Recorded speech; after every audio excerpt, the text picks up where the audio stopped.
Bienvenue à toutes et à tous sur ce débat du 12-15. Nous bouclons notre série thématique sur les défis liés à l'emploi. Nous nous intéressons aujourd'hui aux droits du travailleur. Quid de la protection des droits du travailleur? C'est le thème du jour et pour en parler, je reçois non moins que deux importantes personnalités de notre paysage syndical et du monde du travail. D'abord, M.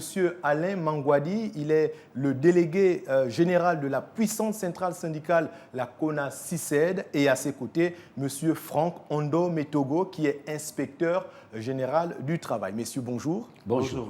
Merci d'avoir accepté cette invitation de Gabon 24. Monsieur Alain Mangwadi, l'accès à l'emploi est un leitmotiv du gouvernement au cours de la présentation de vœux au chef de l'État. Le Premier ministre Raymond Dongsima et la présidente du Sénat Paulette Missambo sont longuement revenus sur cette question.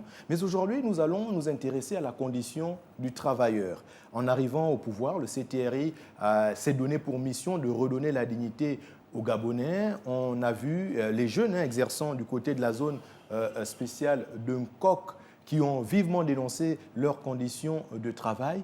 Qu'est-ce qui peut expliquer que les droits du travailleur arrivent à ne pas être respectés en République gabonaise? Bien, merci. Il faut d'abord rappeler qu'il y a eu un code du travail, je crois, de 1994, qui a été revisé en 2021. Et lorsque ce code du travail a été révisé, nous, les travailleurs, avons dénoncé le fait que ce code du travail privilégiait les employeurs. Parce que les employeurs ont déjà une puissance financière. Ils ont les ressources. Et nous constatons malheureusement que les travailleurs dans les entreprises privées ne sont pas assez protégés. L'absence de protection vient du fait que les contrats signés sont souvent des contrats à durée déterminée, un an, qu'on renouvelle à chaque fois. Et lorsque vous mettez quelqu'un dans cette situation, il ne peut pas avoir la stabilité. Or, le Code du travail a pour rôle de protéger le travailleur, lui permettre d'être dans un état d'esprit qui lui permet de s'épanouir dans un milieu professionnel. Sauf qu'à chaque fois que vous êtes engagé dans une entreprise, vous avez peur d'être limogé au bout d'une année.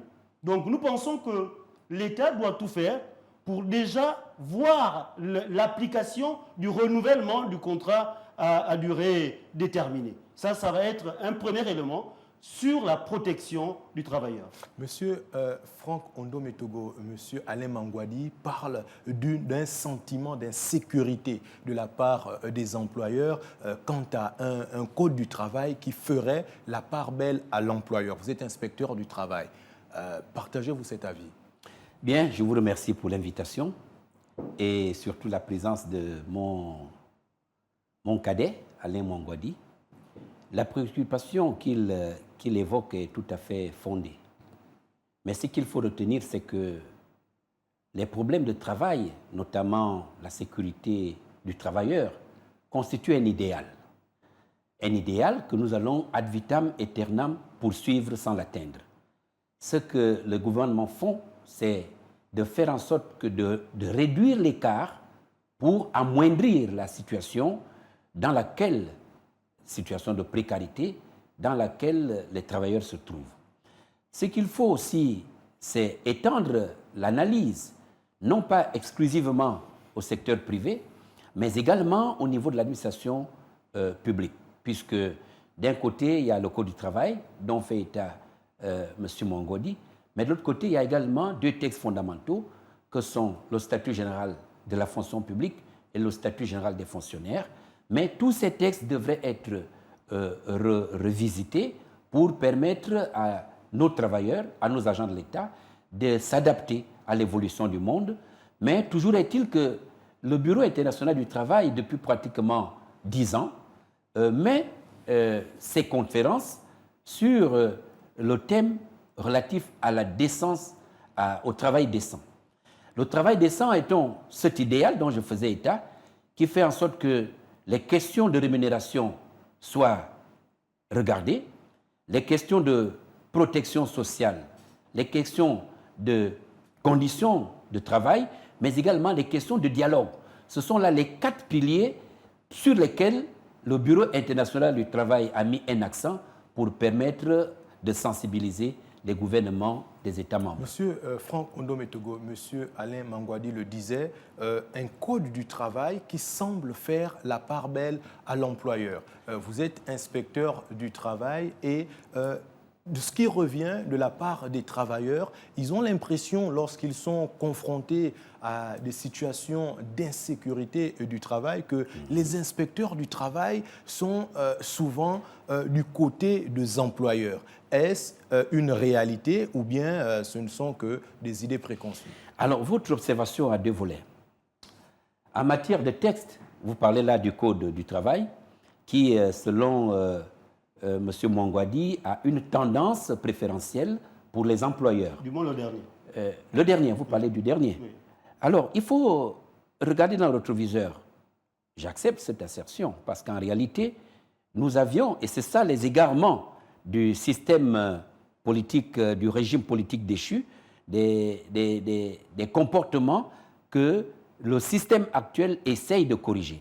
Nous avions, moi j'étais inspecteur du travail, conseiller technique du ministre, non, secrétaire général adjoint du ministère, lorsque on nomme M.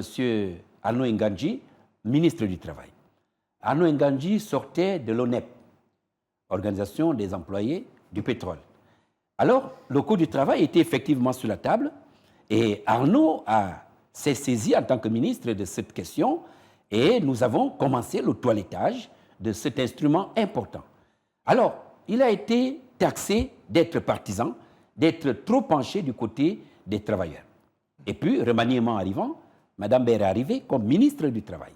Elle a récupéré le projet qui était déjà au Conseil d'État en attente du visa et le projet nous est revenu. Et elle, à son niveau, a repris le boulot à zéro. Là encore, on estime, à juste ou à tort, que la tendance est préférentielle pour les employeurs. Mais toujours est-il que c'est ça le jeu dans le monde du travail. En réalité, ce que vous dites, c'est que les uns et les autres se tirent toujours la couverture. De leur côté. Alors, c'est pour ça qu'il faut chercher quelqu'un qui est au centre. Vous estimez, vous, que ce dernier code du travail ferait la part belle à l'employeur? Pourquoi? Oui, moi je pense déjà le processus d'élaboration de ce code. Vous savez, le code du travail dans la plupart des pays du monde, il l'a dit dans le cadre du Bureau d'organisation du travail, il doit être consensuel, c'est-à-dire que c'est un cadre de réflexion et puis on s'accorde sur ce qui avantage et le travailleur et l'employeur. Je pense que c'est la démarche qui a souvent été adoptée, M. Alain Mangouadi. Non, sauf que la dernière fois, par exemple, d'élaborer avec les partenaires sociaux. Lors de la dernière révision, malheureusement, moi j'appartiens à la centrale syndicale dynamique unitaire, nous avons été exclus du processus d'élaboration de ce code du travail et nous l'avons dénoncé. Nous l'avons dénoncé, nous l'avons continué à le dénoncer. Ça nous a valu ce que ça nous a valu, mais aujourd'hui, tout le monde est d'accord pour reconnaître qu'il faut réviser ce code. C'est déjà un bon départ. Si le ministre du Travail reconnaît la nécessité de réviser ce code, si les autorités, les peu autorités reconnaissent la nécessité de réviser ce code, c'est donc une bonne chose. Il y a déjà, je crois, une commission qui s'est mise en place pour l'élaboration du futur code. L'objectif, c'est qu'il y ait un équilibre entre les pouvoirs de l'employeur, les pouvoirs disons des travailleurs à travers leurs organisations syndicales, mais il a relevé tout à l'heure en ce qui concerne l'administration publique. L'agent public est de plus en plus précarisé parce que son salaire ne suit pas sa progression dans le temps, avec le fait qu'il y a des blocages dans la régularisation des situations administratives. Et c'est surtout même dans l'administration publique que les droits des travailleurs sont violés sans que personne ne se meure. Justement, M. Alain Mangouadi, en tant que représentant des syndicats, quelles sont vos attentes vis-à-vis des inspecteurs du travail? Oui, nous souhaitons effectivement, moi personnellement, je n'ai pas encore traité avec les inspecteurs du travail, c'est que nous savons, par exemple, nous avons géré un dossier qui aujourd'hui, Dieu merci, le président veut régler le problème des anciens de la SNBG. Vous avez des Gabonais qui ont été limogés d'une entreprise. Ils se sont battus pour que leurs droits soient payés. Et jusqu'à ce jour, malheureusement, le processus n'a jamais abouti.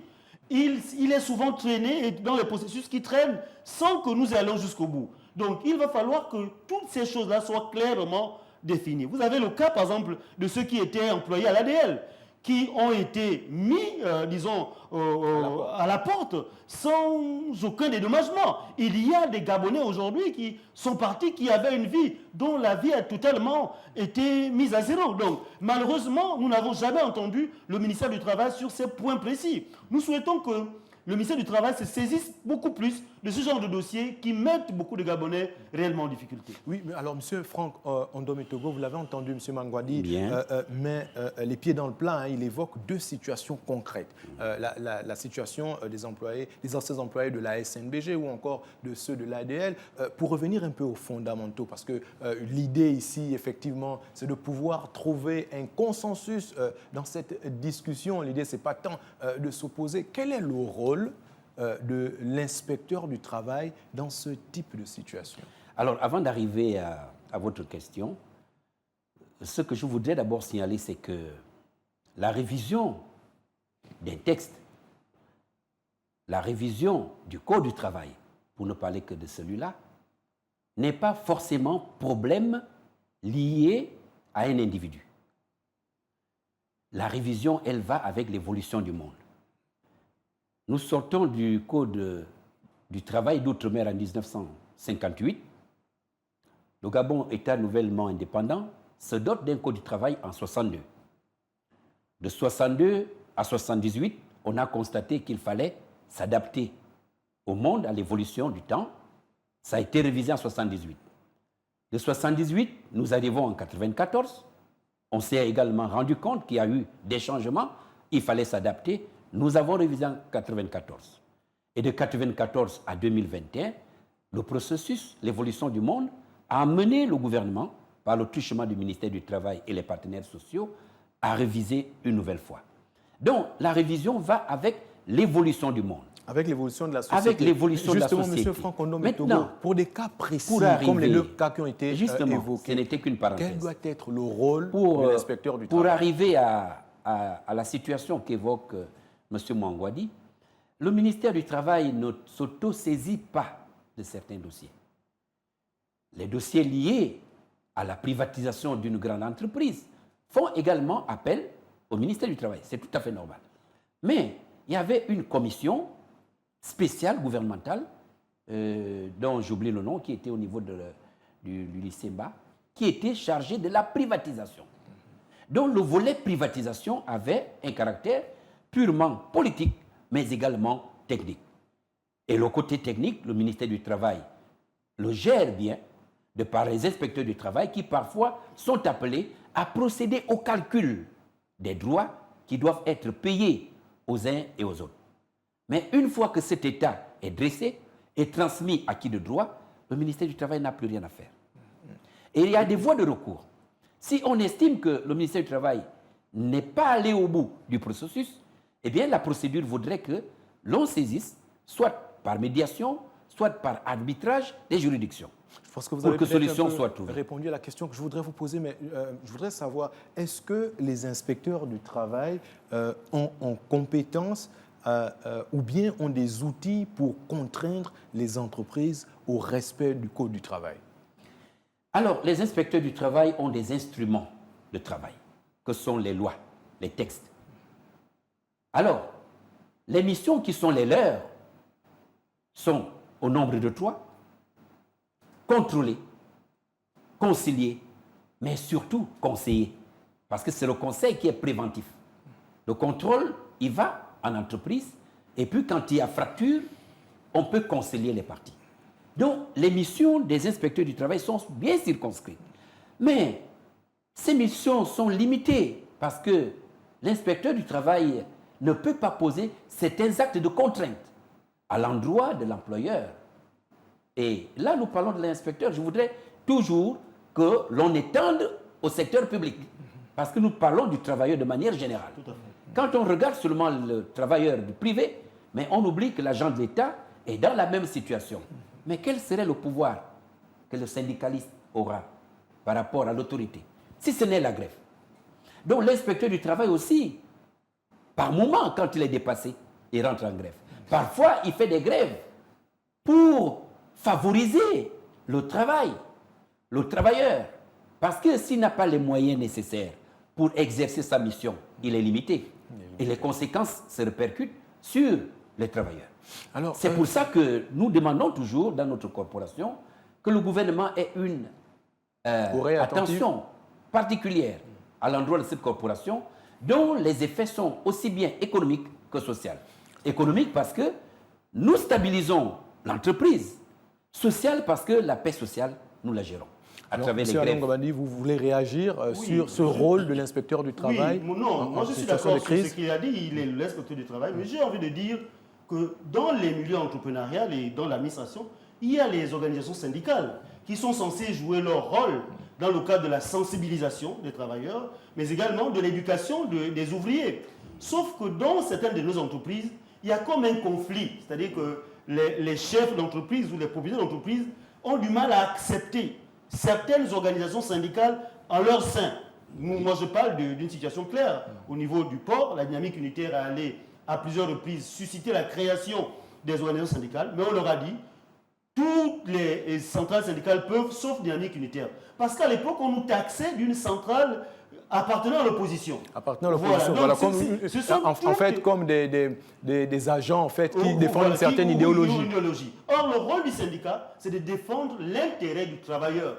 Tout comme le rôle du patronat, qui est là pour défendre l'intérêt des patrons. Notre rôle, quand nous sentons qu'il y a des travailleurs qui sont en difficulté quelque part, nous allons prospecter, nous allons discuter avec eux, nous leur proposons nos solutions. Les solutions, c'est la création des syndicats là où il n'y en a pas, c'est la compétition en ce qui concerne la désignation des délégués d'entreprise. Sauf que nous constatons aussi que la majorité des délégués d'entreprise qui sont désignés sont souvent contrôlés par les patrons. Donc, par les patrons. Voilà, il faut mettre toute une transparence lorsqu'on arrive maintenant dans le contexte actuel, le CTRI est là depuis 17 mois maintenant. Vous êtes membre de Dynamique Unitaire et on sait que vous vous êtes toujours illustré dans la défense des droits des travailleurs. Quand on regarde un tout petit peu les actions qui ont été menées par le Comité pour la transition et la restauration des institutions, l'intégration de certains agents publics, la régularisation de certaines situations des employés, même dans le secteur privé, on ne vous entend pas beaucoup. Est-ce que aujourd'hui, l'action du CTRI a convaincu la CONACYCED d'une volonté de rupture, de prendre en compte les préoccupations des travailleurs? Vous savez, les problèmes sont tellement nombreux. Il y a tellement de problèmes dans nos administrations. Quand je prends celle que je connais, l'éducation nationale, le président de la transition a offert près de 2000 postes budgétaires. Mais il y a plusieurs situations qui précarisent les travailleurs. Prenez le cas des bénévoles. Les bénévoles, c'est des agents qui travaillent depuis des années. Et c'est comme une sorte de cycle. Au départ, ils s'appelaient les moniteurs auxiliaires, ils se sont appelés les enseignants du pré-primaire, mais c'est la même catégorie de personnes qui sert l'administration lorsqu'il y a un manque de personnel sur le terrain. Et lorsque des Gabonais ont servi l'administration, il y a une décision politique qui devrait être prise pour amener ces personnes à être intégrées. Sauf que plusieurs d'entre eux travaillent depuis des années sans salaire. Je pense que le président de la transition devrait également regarder avec cette situation, pour savoir clairement qu'est-ce qui est fait et mettre les moyens qu'il faut pour éviter de créer des frustrations. Parce qu'il y a beaucoup de collègues, des jeunes gens qui sont sortis de l'ENES, qui ont été mis en solde, mais il y a quand même des gens qui travaillent depuis 4, 5, 6 ans, 10 ans, qui sont tous sans salaire. Donc je pense qu'il faut peut-être qu'on mette en place une sorte de structure qui permet d'évaluer l'exécution des décisions prises par le président de la transition. C'est une proposition que je fais comme ça pour éviter, moi je vois un peu les chômeurs qui crient aujourd'hui, ils disent qu'ils sont venus à la présidence, le président a pris des décisions, mais comment ces décisions sont appliquées? Et la vérité c'est que beaucoup de personnes sont lésées, et là il y a les concours qui sont organisés. J'ai appris le concours de l'ENA. Logiquement, l'administration aurait dû reprendre ce concours parce que tout le monde a les éléments qui démontrent qu'il y a des gens qui n'ont pas concouru, qui ont été déclarés admis. Il y a des questions d'injustice, à mon avis. Des accusations de fraude présumée. Alors, monsieur, le CTRI aurait besoin de tout tirer au clair, vraiment. Monsieur Franck Ondo, vous également, je m'adresse à vous.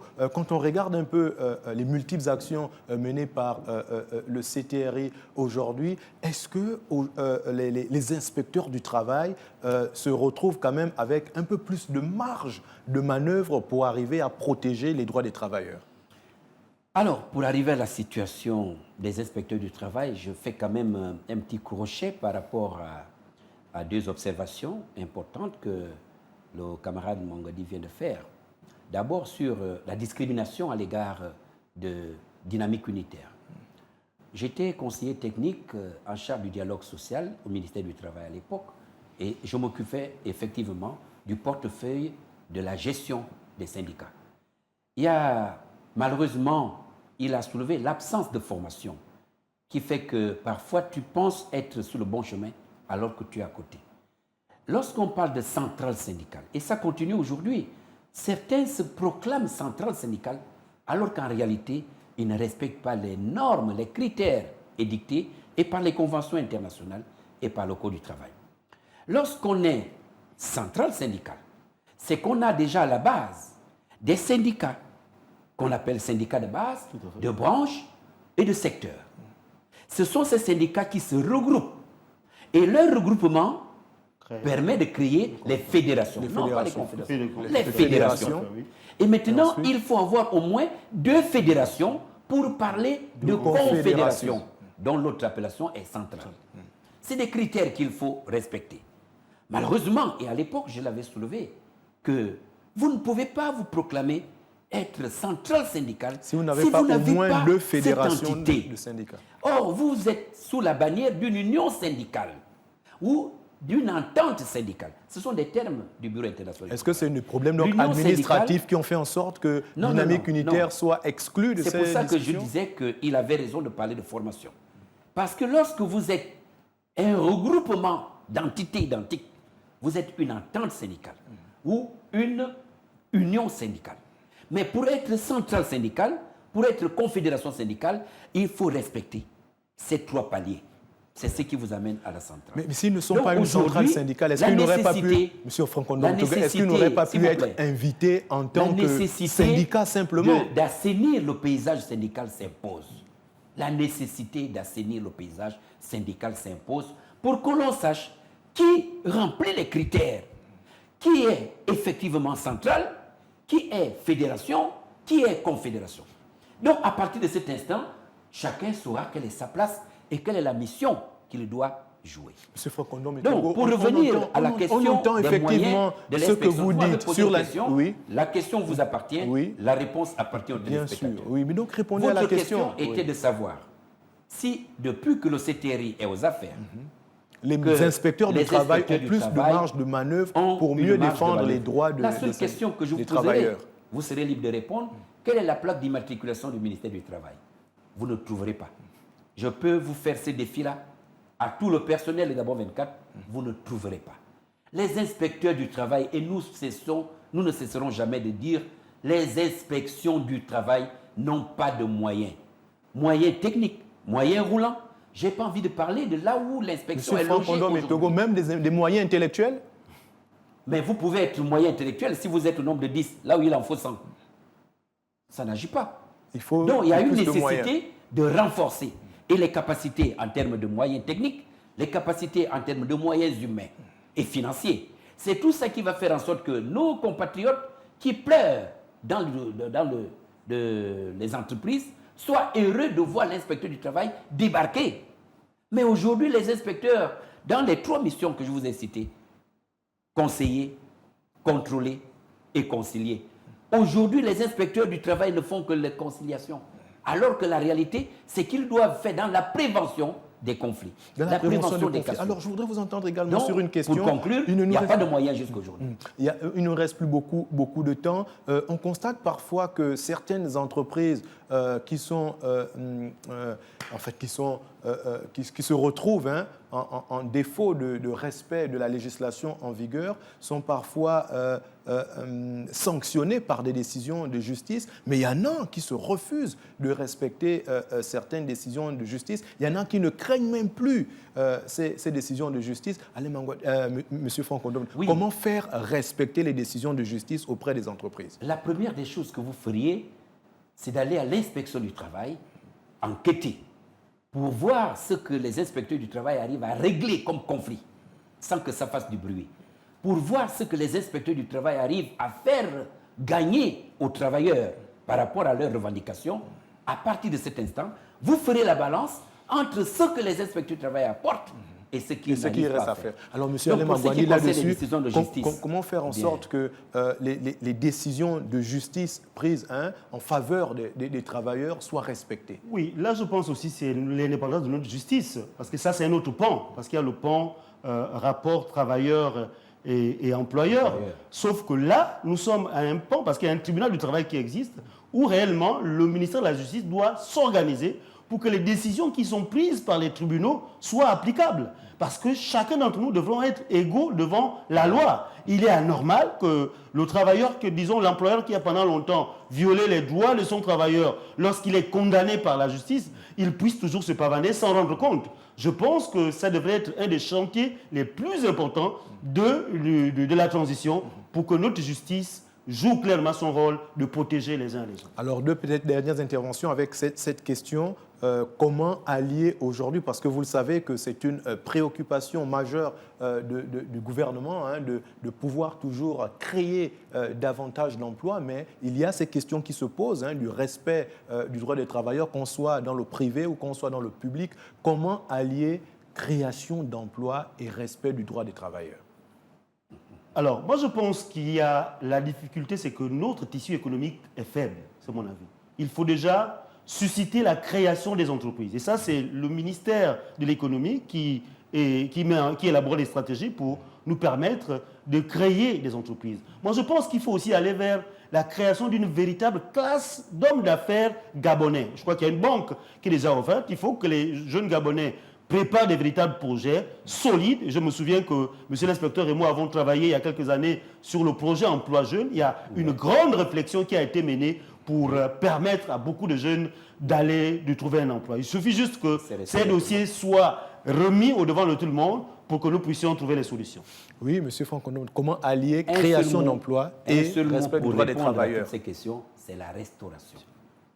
La restauration des institutions dont a fait état le CTRI, c'est la solution pour que les problèmes que nous évoquons soient réglés.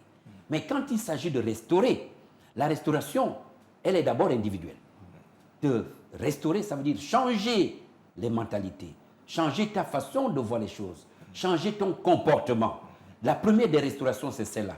Et ensuite, on arrivera à la restauration des institutions qui passe par la restauration des textes organiques, des textes qui organisent l'État.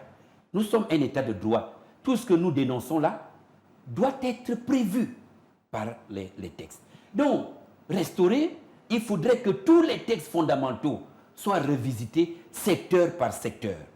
Le Code du travail pour le secteur travail, le Code de sécurité sociale, le Code de prévoyance, le Code des miniers, le Code forestier, l'ensemble des codes. Il a statut général des fonctionnaires, statut général de la fonction publique. Il a évoqué la situation de la justice, mais il y a des procédures. Mais le Code de procédure pénale, le Code de procédure civile, tout cela doit être mis sur la table. C'est ça la restauration de manière globale. Ça devrait se faire pour que tout ce que nous dénonçons aujourd'hui soit remis à zéro. Soit remis à zéro, mais soit surtout respecté parce que, oui, bien sûr, même quand ce n'est pas respecté, il y aura des dispositions qui viendraient te contraindre à respecter. Exactement. Donc, l'élaboration des textes, avoir des textes qui correspondent au contexte actuel de notre société, mais aussi prendre la mesure pour pouvoir donc faire respecter ces dispositions. Merci infiniment, messieurs. d'avoir accepté cette invitation de Gabon 24. Je rappelle que nous discutions du thème quid de la protection des droits du travailleur et je recevais M. Alain Mangouadi, il est le délégué général de la centrale syndicale dynamique unitaire et M. Franck Ondo-Metogo qui est inspecteur du travail. C'est déjà la fin du débat du 12-15. N'oubliez pas que l'actualité se poursuit sur Gabon 24. À très vite.